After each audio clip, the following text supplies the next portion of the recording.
My name is Caitlin Tomczyk. Today I will be talking about why teachers and students should not be associated with each other on social media. There are so many reasons why it is inappropriate and dangerous, but I will only be talking about the three most important. Firstly, personal information should remain private. Second, the University of People stated, social media allows growth of an unhealthy relationship between the teacher and student.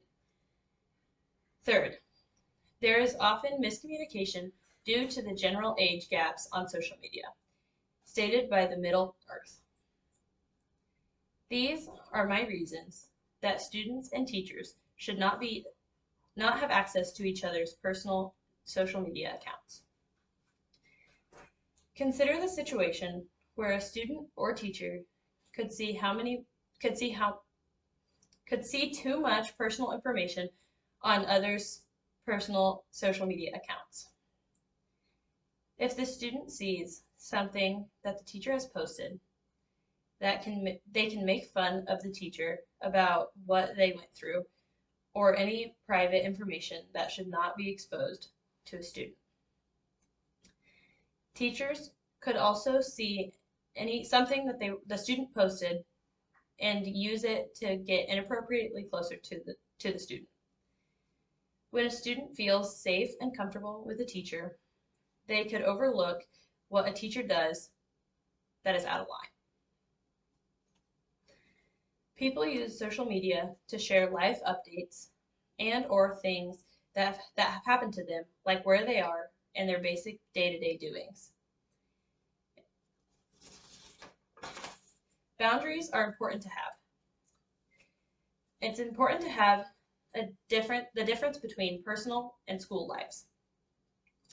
It's never a good idea for teachers and students to have too much information about the other.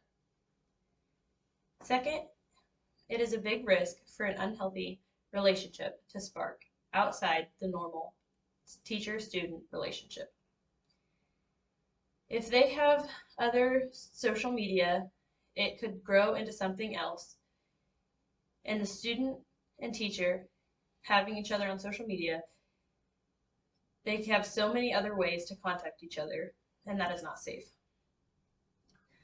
When they can talk and don't have anyone else watching, they can say things that can be received wrong, or they can say things that they cannot say around other people. And that can get really dangerous, and things can be taken too far.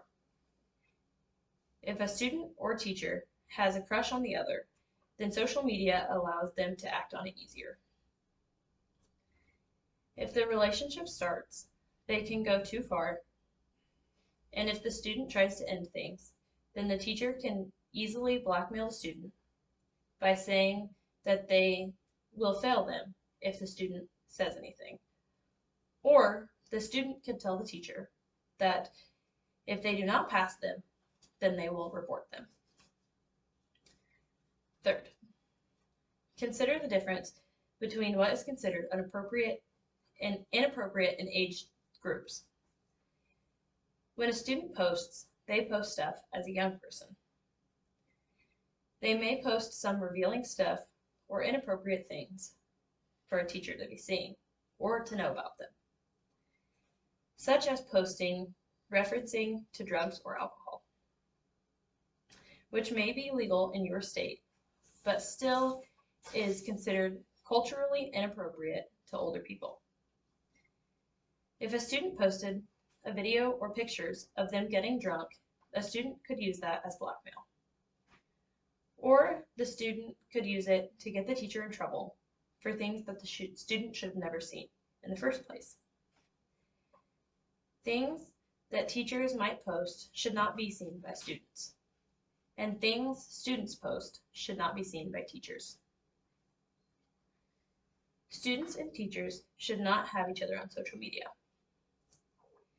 They should only have contact with each other through school arranged sources. It's always better to be safe than sorry. You never know what can happen when people have the chance to do something. and have the resources to break the rules. They could see too much personal information about one another, and it's a big risk to spark an outside relationship from the teacher-student relationship. It could grow into something else, which can cause lots of problems. Not to mention the miscommunication that can happen when there's large age groups between people. These are all reasons why students and teachers shouldn't have each other on social media. So many things can go wrong when boundary lines are crossed. Students and teachers refraining from having each other on social media would help prevent these inappropriate things from happening. Thank you all for listening to my speech.